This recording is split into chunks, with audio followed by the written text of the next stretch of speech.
Hey, Kings fans, it's C2. Me and Benjamin are about to give y'all an instant reaction here at Raymond James Stadium. What a game, 50-15. 50 burger. 50 burger. Like, okay, can we just first admit that I said they were going to have a 50 burger today? I don't like to admit when you're right, but you was right.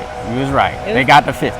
Even though I was closer on the margin of victory by a point, but you got the 50. I'll give you that. Anyway, the fourth straight game that they had 40-plus points. Yeah. Another record breaking. Today, getting here, we got here today, this morning. Yeah. It was a smooth drive. Yeah. But when we got here, it was a lot of, how did you feel about the fans? I felt like they was hating, a lot of "you sucks" was going on. They felt like this was their Super Bowl. Like they were really gonna do something to the Miami Hurricanes. Them being a top 10 team, Miami's ranked 8th in the nation, so they was hyped up for this game. They opened up more seats in this building for more fans to come in. But to be honest, it seemed like there was a lot more orange and green instead of that gold and green or whatever they be wearing, because there was a ton of Hurricanes fans. I think it was 50-50 in the stadium. I heard it in the crowd when we were on the field, especially in the beginning of the game. I heard the Canes going off, and I loved it. I loved seeing them out here traveling. Mario loved it too. We'll tell y'all more about that later, but let's get into the game. Sure.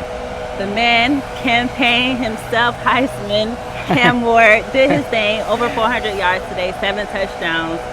This guy... Campaign. Did you just make that up? I like that. No, I seen a sign today. Oh, that okay. said, I like that. Anyway, so, yeah, Cam Ward, over 400 yards. Just unbelievable stats. Once again, he still isn't... I feel like he still is not pleased with his performance. Yeah. Every time we ask him about it, it's just like, it's always something he can work on. Yeah.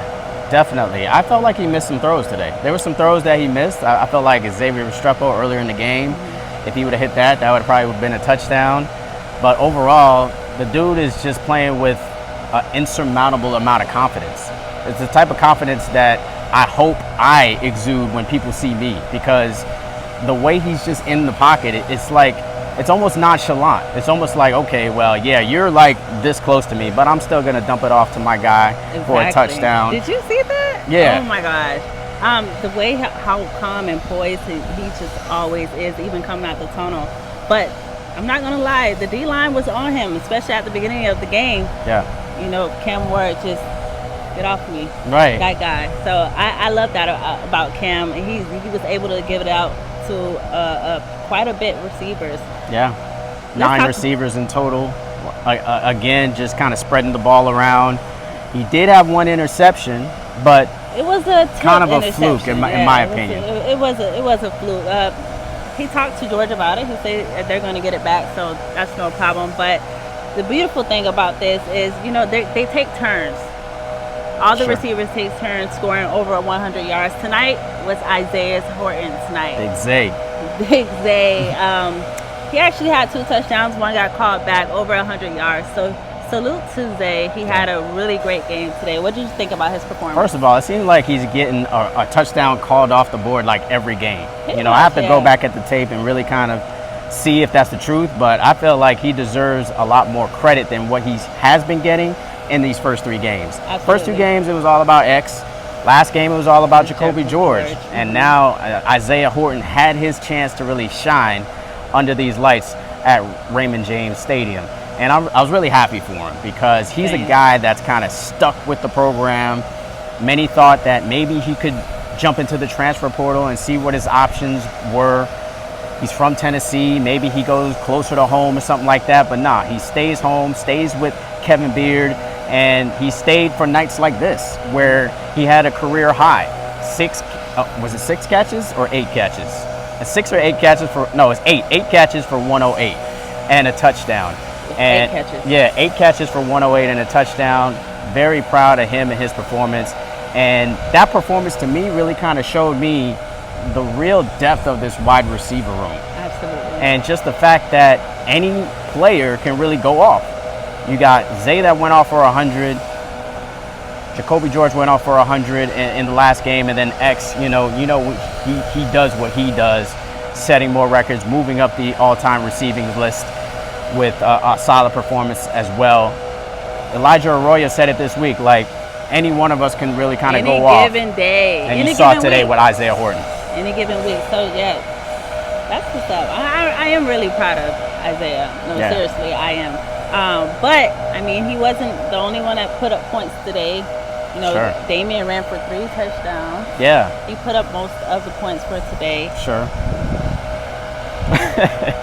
Go ahead. I'm just saying, like, Damian Martinez, when you look at the stats, it wasn't impressive. He had 11 carries for about 31 yards. I think he averaged maybe about 2.3 yards a carry. Yeah, he had 3 touchdowns, but let's be honest, Cass, you and me could have ran behind that line and probably would have got in for touchdowns. I don't know about you. I probably could have, but I mean, in a sense, I do get what you're saying. If it wasn't for Lau's 91 yards, right? How many yards would they have? They would have averaged 2.9 a carry if it wasn't for Lyle's long 91 touchdown run, which was spectacular, by the way. The way he just shot to the left and just took it to the house, absolutely amazing. Yeah, he juked you on the camera. You see it on her social. Yeah, but shout out to Lyle, because I think we've been able to see more out of him, especially these past 2 games. Yeah. And him running. Who I did not see tonight though was Martin. Usually Martin gets one in. Right. For us. He only had 3 carries tonight. Not sure if there was a reason why he got the minimum amount of carries tonight, but to me, I feel like there's a debate of who could be RB1. You know, most people say, hey, it's Damian Martinez. I'm an A.J. Allen fan. I'm also a Jordan Lyle fan. Probably most of all, I'm a Mark Fletcher fan. Love Mark. So I think any one of those backs can actually be RB1. It's actually a really good problem to have with the depth of this running back room. You know, I do think they're all different type of running backs. Yeah. So when we talk about who should be RB1, I think they do a great job of rotating the guys and fitting them where they're needed at that time. Sure. So when you talk about who should be RB1, who should be RB1, guys? Yeah, let us know in the comments. Definitely. With that being said, defensively, pretty solid today. Yeah. Solid defense. They kept them at how many yards? 62 yards rushing. This was a team that was 8th in the nation as far as rushing is concerned. They've got a dynamic quarterback in Byron Brown, who they pretty much kind of held in check for this entire game. Naquan Wright, you know, most people who know about him, he played for Carroll City for a great team with Daniel Richardson, you know, who we actually played 2 weeks ago at FAM, was held in check as well. So Kiko was the main guy kind of holding him in check. He led the team in tackles today. Yeah, Kiko had 11 tackles, followed by Mish, who had 9 tackles. Kiko also had a sack as well. Yeah, he did. But the defense, really, I feel like in the second half, they really stepped it up. They kept them at 15 points. Yeah. I mean, how many points? 30-something unanswered points. 36 unanswered points. It was 28-0 in the half. I mean, just to pitch a shutout when it was kind of back and forth in this game for the most part. And I do want to give credit to the defense for holding USF to field goals in most of these games. I mean, the kicker that they got is like... Gramatica? Yeah, Gramatica. I call him Automatica Jr., you know, because his dad was Automatica. Yeah, definitely. You know? 58 yards, which was a record breaking for him, as well as 51 yards. A USF record, too, I believe.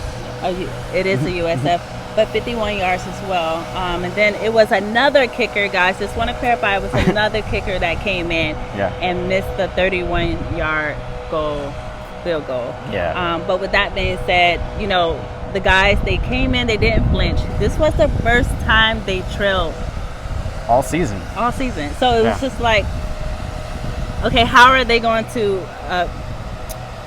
come back from this? Are they going to panic, or are they going to play? And they came and played, and I love the reaction. They didn't flinch. They played their game, and it showed. Yeah, definitely. It didn't really feel like they were ever in trouble in this game at all. It just felt like they're always in control, even when they were trailing. Right. And, you know, that one pass to Sam Brown, the 76-yarder that Cam kind of hit him on the left side of the field, that just made me feel like, okay, this team can score at will. When they really want to put it in the end zone, they will do that. I agree. And I think this team can score with anybody in the country based on what we see tonight. Yeah, I also want to add to one of the biggest, I guess, momentum or that kind of solidified the defense was Misha's Powell interception. Yeah. Shout out to Mish. Shout out to Mish for real. He's a Florida boy now. You can already tell, man. Yeah, my man is he's definitely a Florida guy now. But yeah, Mish came through. Leader as always. Mish he did his thing again. 9 tackles, Yeah. 1 interception. Yeah. What did you think about the defense tonight and just in a whole?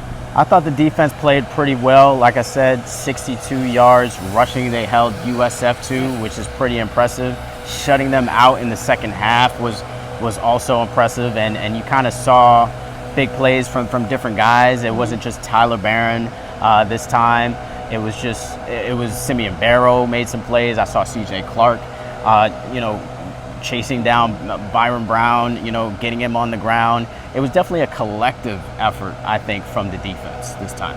However, and I must say, especially at the beginning, 8 penalties for 80 yards. Oh yeah, that was a sticker. That was not a good look. I know Mario was livid. Well, yeah. I know he was. Yeah, you saw what he said in the press conference. Yeah. If he cursed, that's how I know he's mad. Yeah. But 8 penalties for. I mean, and the penalties I felt like were small things that they just could have.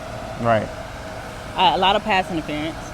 Yeah, holding calls. There's offsides. It was just a lot of penalty flags that could have made this score even worse. Like the fact that they scored 50 points and they had all those penalties just makes you feel like, okay, well, they can overcome not only trailing, but not playing their best game efficient wise, and just really still destroy a team. Right.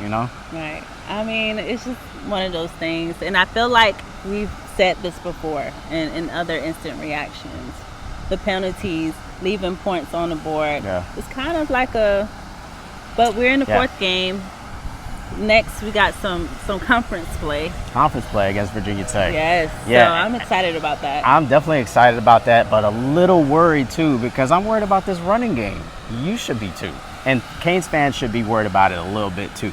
The fact that this team was not able to run the football is a little concerning, but at the same time, when I saw the difference between runs and pass, it was like 18-8. So it's almost like they were like okay with not running the ball well. They were like, you know what? I'm glad that you said that, because I feel like they are okay with just running the ball like they do. Again, like earlier I said, they have Damian that will get it at the 1-2 yard line and get it into the end zone. Right. If it's not broken, why try to fix it? True. They're getting down there. They're getting it in the end zone. They're getting the 6. What's the problem? Right. You have to keep in mind, Shannon makes games off basically that team. Right. We haven't even faced the conference team yet, right? Right. We have so much to see from this offense. Sure. So, I mean, while you're right about the running game has been lacking, but at the same time, I feel like we haven't even seen most of it yet. Yeah, let's hope so. I mean, I like the way that they used the backs in the passing game. Your boy Damien Martinez got loose in the passing game. Definitely. He had a 36-yarder in this game, a total of, I think, 50 yards. Yeah, 50 yards all purpose. So I think that was good to see, for sure. But you kind of still want to see, you kind of just want to know, like, if this passing game is shut down for whatever reason, no reason to believe that, obviously, because Cam Ward is super Cam. He's like arguably the best college football player in the entire country. So there's no reason to believe that passing game is going to stop working all of a sudden. But if it does, then what will the Hurricanes do is kind of the question that I have in my head. We shall see. We have to stay tuned for that. Well, I don't think we'll see that, though, honestly. Right. I don't think we'll see that. But with that being said, we have Virginia Tech on a Friday, 27th at the Hard Rock. Short week. Yes, it will be a short week. We're back at it probably tomorrow. Yeah. On Monday, we're back, speaking of Mario. And Friday, will be the game at the Hard Rock. We need all of y'all. We really need all of y'all to come. Like I was saying earlier, Mario, I saw him on the sideline saying, go thank your people, go thank our people. He was telling all of his players, like, go over there and thank all the Canes fans. So he really appreciate you guys for traveling to Tampa and coming to see this matchup against USF, which was such a great game. I really enjoyed myself. I enjoyed myself This is too. my first time working at Raymond James, so I mean, I enjoyed their press box. It was lovely. Yeah, it was definitely a great experience. Even with the crowd being kind of pro USF, I thought it was still a great atmosphere, great environment. Yes, the Canes fans really kind of made this game, took this game to a whole nother level for me. I think just you heard chants of defense loud through the press box, and then even after the game, like they stuck around as they always do on road games and just really just kind of stop and interact with the players and coaches. The energy with this program is just at a very high pitch. Muyan got an interception. Shout out to Miles Muyan. He put on the chain. It's like return of the turnover I didn't chain. See that. You didn't see that? Nah. Shout out to Muyan for getting Shout out that to Miles interception. Muyan. But with that being said, like, you know, just coming here in USF, the student section is always lit. When I first got here, I was just taken aback by how loud and how lit they were. So it's always a great environment here at USF. But I mean, we'll be back for another one. Yeah, absolutely. We'll be back for another one. So thank y'all so much for tuning in. We really appreciate y'all. Make sure you follow me on Instagram, on X, New Era C2. YouTube also is New Era C2, probably where you're watching it also. Follow me on X, Twitter, Benjamin Rivals, also on IG, Benjamin Report. Also, of course, continue to subscribe and share. Like. Live from Canes County. Yes. On Game Podcast coming soon. On Game Podcast coming soon. Thank y'all for watching. We out of here, Tampa. Peace.